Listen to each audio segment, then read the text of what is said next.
চুমা দিতেছে আমার অফিস কিনে হাতে, আমার কাছে ভিডিও আছে। যদি উনি সিনিয়র না তো থাপড়াইতাম যে একেবারে ঠাস ঠাস করে চড় দিতাম, কতগুলা মনে করেন ভদ্র হয়ে যায়। যে কোনো ব্যাপারে নিজে নিজের প্রশংসা করা আর দাঁড়িয়ে পানিতে হিসু করে দেওয়া বিষয়টা কিন্তু একই। দর্শক, কথা বলতেছিলাম বাংলাদেশের একজন পরিচিত মুখ শাহরিয়ার নাজিম জয়, যাকে নিয়ে ইতিমধ্যে নেট দুনিয়ায় তোলপাড় হয়ে যাচ্ছে। আমি জানি না এই মিষ্টি জান্নাতকে, আমি কখনো তার কোনো মুভি, কখনো কোনো তার গান, এ সকল কিছু কখনো আমার চোখে পড়ে নাই। এখন কি ভাইরাল হওয়ার ধান্দা না এখানে অন্য কিছু, এটাই বোঝার দায়। দর্শক, এই বিষয়টি নিয়ে শাহরিয়ার নাজিম এখন পর্যন্ত কোনো কথা বলে নাই, বিষয়টি নিয়ে এখনো ওই রকম কোনো আলোচনা সমালোচনা হয় নাই।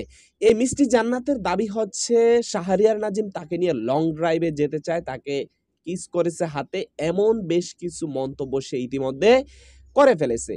চলুন কথা বলবো না, সামান্য কিছু অংশ আমরা তার থেকে ভিডিওর অংশ দেখব, তাহলে বিষয়টি আরো সুস্পষ্ট আপনারা ধারণা পেয়ে যাবেন।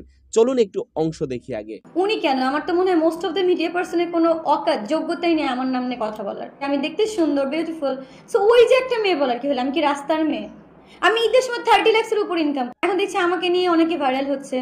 জয় ভাইয়া, শাহরিয়ার নাজিম জয় ভাইকে দেখলাম, সে আমাকে একটা ইন্টারভিউ দিল যে ওই যে একটা মেয়েকে দেখলাম সাকিবকে নিয়ে ভাইরাল হওয়ার চেষ্টা করছে, সে ডক্টর এবং অভিনেত্রী মিলে গেছে, তাদের বিয়ে হইলে বিয়েটা টিকবে না।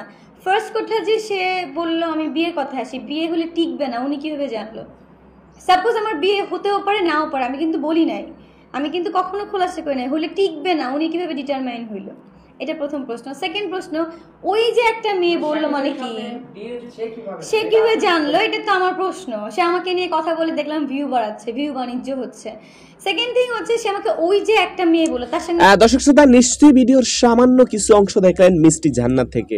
আসলে এখন দেখা যাক যে মূল ঘটনাটা কি, এটা নিয়ে নতুন কোনো তথ্য বের হয় কিনা, বা শাহরিয়ার নাজিম এই এগেনিস্টে কোনো কথাবার্তা বলে কিনা, ততক্ষণ পর্যন্ত আমাদের অপেক্ষা করতে হবে। তো আজকের ভিডিওটি এখানেই শেষ করতে চাই, দেখা হবে নতুন অন্য কোনো ভিডিওতে। সবাই ভালো থাকবেন। আসসালামু আলাইকুম ওয়া রাহমাতুল্লাহি ওয়া বারাকাতুহু।